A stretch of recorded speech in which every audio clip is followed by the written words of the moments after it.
Welcome to Ocean's First Corner. My name is Sergii Iarovyi. I'm from Tampere University of Technology, and in the following half an hour I'd like to discuss with you the possibility of industrial internet as a facilitator for knowledge-driven manufacturing. Well, firstly, when we're speaking about industrial internet, we need to figure out why it is good and what is it. So let us start with idea of internet.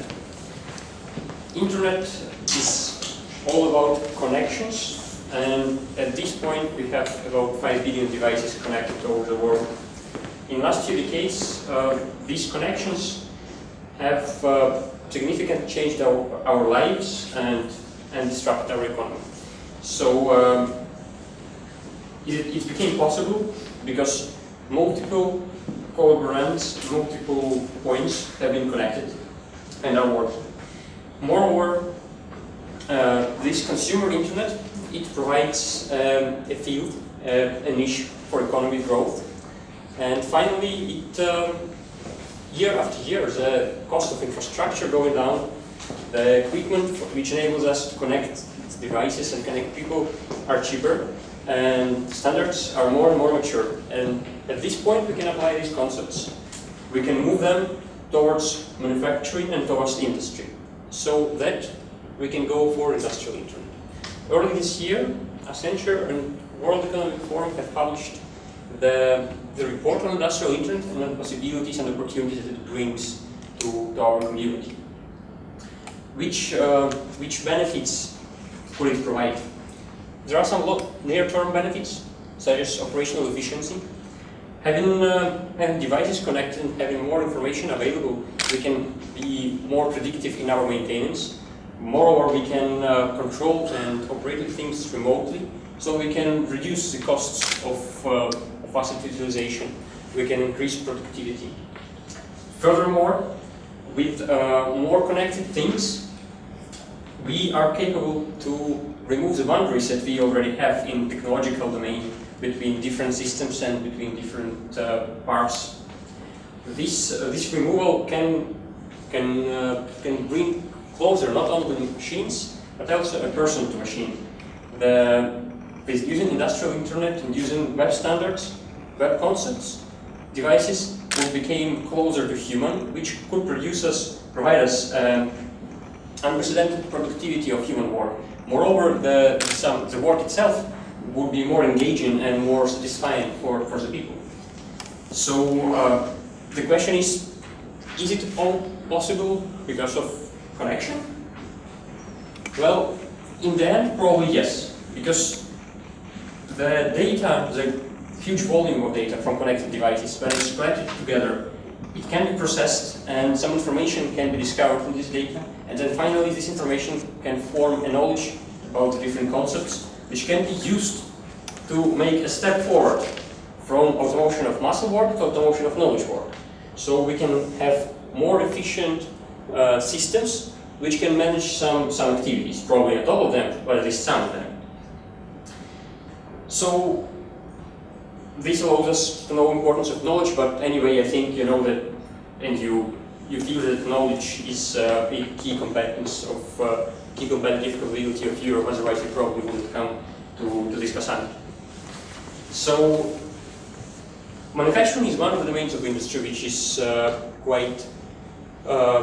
has quite elaborated domain in which efficient or big amount of knowledge is already available, which can be formalized and can allow us to automate some solutions. So this brings us to the possibility to make knowledge to drive the manufacturing, to make knowledge be the cornerstone in this part, and to move this knowledge from experts, from people, try to move this knowledge to some more formalized and more systematic approaches. So the question that it raises for us: would industrial internet of things and would internet and other web standards enable us knowledge-driven manufacturing? In the project that I'm working, which is eScop, we are trying to answer this question as well. eScop stands for Embedded System Service-Based Control for Open Manufacturing and Process Automation, and it has been started in the year 2013 and will be over next year. We have about 10 partners from different countries in Europe, such as Italy, Czech Republic, Poland and Finland. So what are the basics, or what are the pillars? What eScop is based on? eScop is based on 3 pillars. First of which is cyber-physical systems, cyber-physical approaches, which allows us to integrate the factory shop floors to the bigger and to the larger scale of industrial manufacturing systems. This is the first part that integrates the devices in a system. Next part of approach, next pillar of our approach, is service orientation of the systems. Service orientations allow us to bring services and allow us to make the operations available in the system more interconnected and more interactive with each other. Finally, we are suggesting to apply knowledge-driven approaches, because knowledge could allow us to simplify and make integration of data more efficient. It could allow us to make decisions in more informed and better way. It could provide decision support and could provide even automated decisions at some points. Besides these 3 pillars, we are using some concepts or some approaches. One of the approaches is that we are using layered architecture. You can see 4 layers on the slide. We will go deeper into the information about these layers, but on top of this layered cake is a cherry of standards. And to be more honest and to be more precise, these standards are not actually only on the top. They are throughout all the layer. They are building blocks, and there are possibility to integrate the components. So which standards are we using? We're trying to use web open standards because they have a big community, because they open for people, because they allow to reduce the threshold of entrance of new components to the system or new specialists to the system. Particularly, some of the keyword or some of the key technologies and standards that we are using, you can see on the left side of this picture. And what we want to have it, we want to make it easy and we want to make it interoperable using these standards. Now, as you have already seen 4 layers, we can go through the layers and see which standards can be used on different levels of manufacturing systems. So firstly, on the shop floor, on the Internet of Things on the shop floor, we have cyber-physical systems, which you can see one of the examples which is working currently in one of the pilots of the project in a logistics system, which controls the set of conveyors and allows us to make some benefits. And it has devices. What these cyber-physical devices can, they can bring services to the factory shop floor level. These devices are relatively cheap. They are relatively abundant in abundance currently, and they can be used as to replace currently existing control system, at least in logistics cases, as well to be used in parallel or as well to enhance the already existing system, not stopping the production process there or just connecting some functionalities that you need to have. What else this solution provides? This solution provides an access to device in a new way, that you can have access to data available in shop floor, you can have access to the events generated in the devices, and you can control the services or operations provided by the equipment. Using all this, we can control and connect to each of the devices using simple web browser, which is another benefit of usage of web standards, that it's open for everyone, and you can get some more detailed information of one of the services, and you can invoke one of the services in a simple and commonly developed way. There are multiple applications which allow you to invoke the services that we have here. There are multiple applications that allow you to discover and find these services. So we are trying to use them as well as standards to which we are related. So what standards are we using here? Here we're using the architectural standard of RESTful approach. We are using JSON for messages, as you can see probably. We are using standards for service and device descriptions, which are multiple of them, and most of them could be used. Going further, when we have the descriptions of all these objects, we can go deeper to knowledge representation. Knowledge representation is quite complex in any case. This is one example of ontology that is representing knowledge in the manufacturing system that we control. As you can see, it's quite big and it's not possible to see it from this distance, but we are using tools that allow us to navigate through this data and get the required information. We can get all the varieties that we want, but as well we can have all these information that we are particularly interested in. So, yes. How is it possible to create this description? How is it possible to make it understandable by machines? First of all, it should be formalized knowledge. And formalized knowledge means that it's unambiguous to some level. We're using ontology web language in order to describe our system, in order to describe relationship between concepts and instances available in the system. This allows us to describe the manufacturing system in ontology, which describes different aspects of manufacturing processes. It could cover description of equipment, of services available in the system, whether they are provided by software or hardware. We can have access to the processes which are planned to be executed to the system. We can have access to operators of the system. We can have access to visualization descriptions of the objects, and all of this data is related, and you can navigate from one part to another, connecting, for example, equipment on the factory shop floor through the services with visualization of the system. Which means that this representation, knowledge representation, it maps the real world, maps the factory manufacturing system or factory shop floor, or all these concepts. Which standards are used? As I already told, it's OWL or Web Ontology Language, and as well Sparkle as a querying language. We can go further, and then once we have already access to equipment and services and knowledge, we can try to coordinate all these components in order to make the system work. For this coordination, we are using orchestration concept and orchestration engine, which is placed on orchestration layer.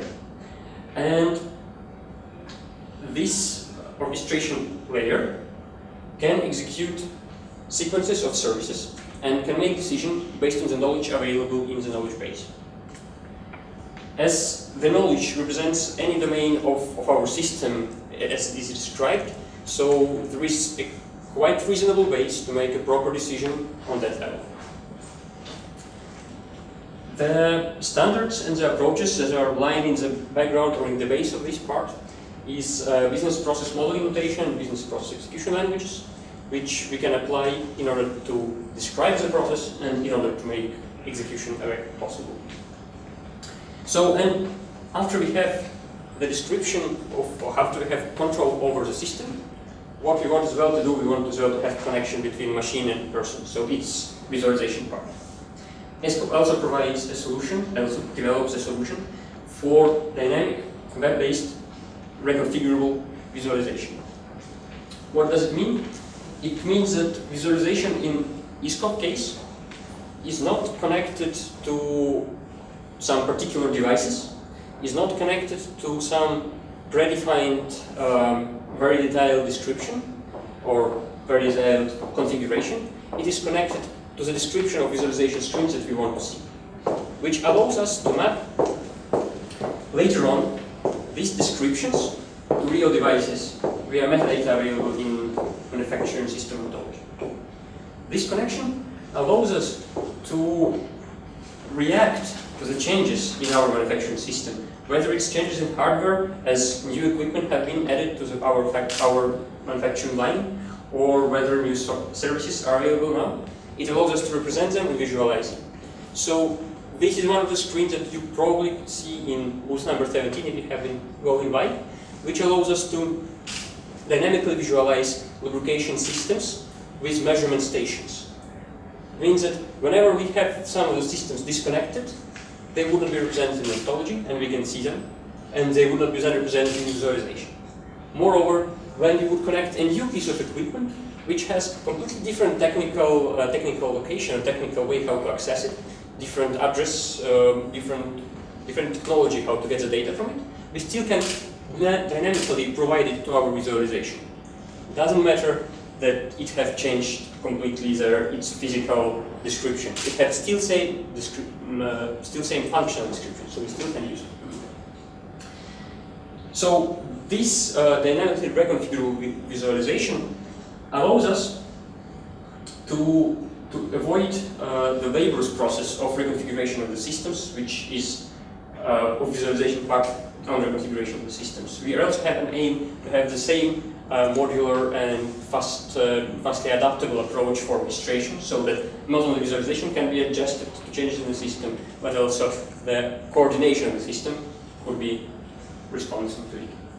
The standards that we're using here are also web standards, such as HTML, SVG, CSS, so on, so that we still can access all this visualization from any devices that we are used to: tablets, smartphones, laptops, personal computers, etc. So these were the parts of the system that are separated from each other, and I have shown the benefits and the functionality and standards used behind. Now we can see the bigger picture, what we want to provide. eScop wants to provide open, knowledge-driven manufacturing execution system, which is abbreviated to OTDMS, which would be using the 4 described layers as a core component, and which would be able to use other services provided either by eScop or by third parties or already existing in this world, connecting them together. Why it would be possible from our approach? Because the access to knowledge would be available to all of them. Because all of them would be able to get the data that they require. It doesn't matter from which part of the system the data came. So it allows us to make the system highly interoperable and interconnected. It's particularly important to complex systems as MES, and even more important in whole automation pyramid, where enterprise resource planning, manufacturing execution systems, SCADA systems, customer relations management all needs to be working together in order to provide the benefits and in order to provide proper solution. So this modular, adaptable and adjustable solution is our goal.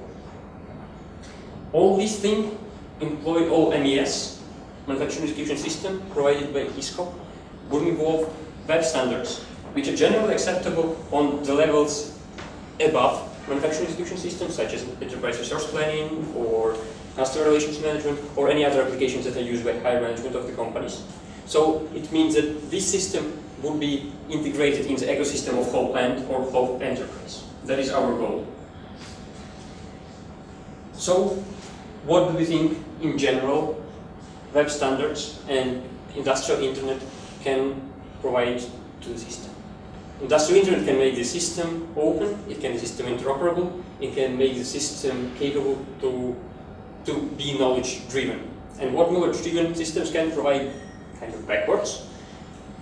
The knowledge-driven approach can provide highly reconfigurable and highly adaptable manufacturing system. These features are very important in case of mass customization, in case of shorter deadlines, in case of faster manufacturing, in case of smaller batches, and in case of when producer is more more directly interacting with the customer. Furthermore, knowledge-driven manufacturing system enhances human-to-machine and machine-to-machine interactions, making human providing knowledge, not the data, making human work with the things that he used to work, or she used to work, which gives us the possibility to develop and use services which can facilitate the concepts and things that we are not capable even to think of now, because we are seeing the parts of the system. In bigger and interconnected system, we can create new applications and new solutions for manufacturing domain. Generally speaking, as we are in ocean speaking corner, I really hope that this set of innovations would bring us to the blue ocean, which would be full of possibilities, opportunities, and further discoveries that we can use in order to enhance our lives and this world. Thank you for your attention. Before I forget, I will mention booth number 17. It's eScop booth, just in the middle of everything. And ask more questions now and there as well. You can see more things in the booth if you would like. But for now, if you have some questions, I would be glad to help to answer them.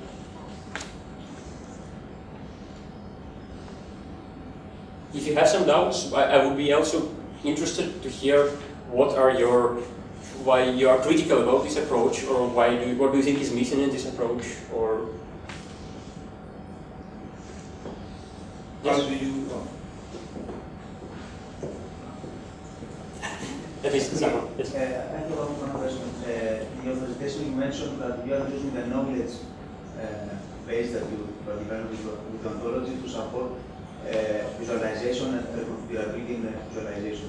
My question is, if you are using the same mechanism, this knowledge-driven approach, for other type of supporting, let's say, adaptability, when we change a machine and other machines have to be aware of this new machine and how to produce a new product.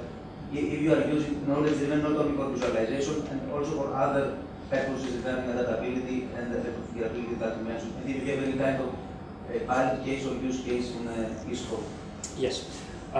For the first question, if you're using the knowledge-driven approach for other domains or other concepts, yes, we are using it as well for orchestration of the system.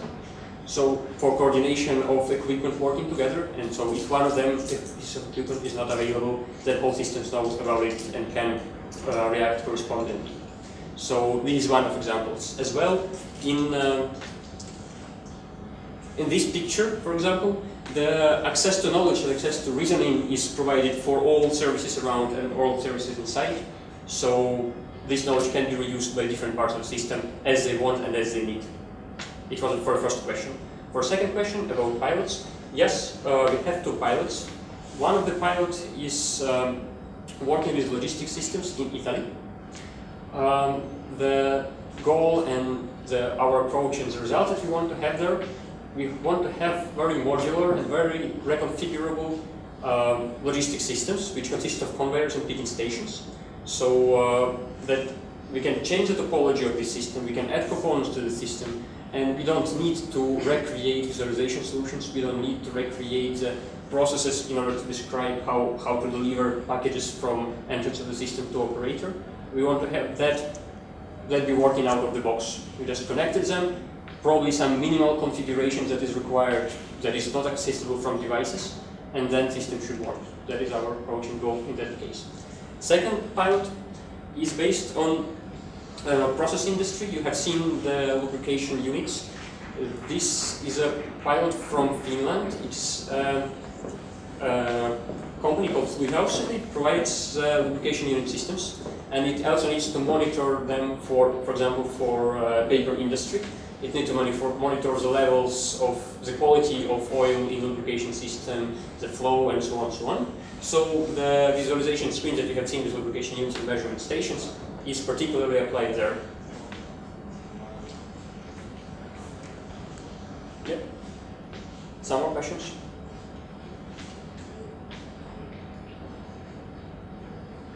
Some doubts, suggestions? Would you probably at some point be thinking of using knowledge-driven manufacturing that is provided? Do you see the need in it at least?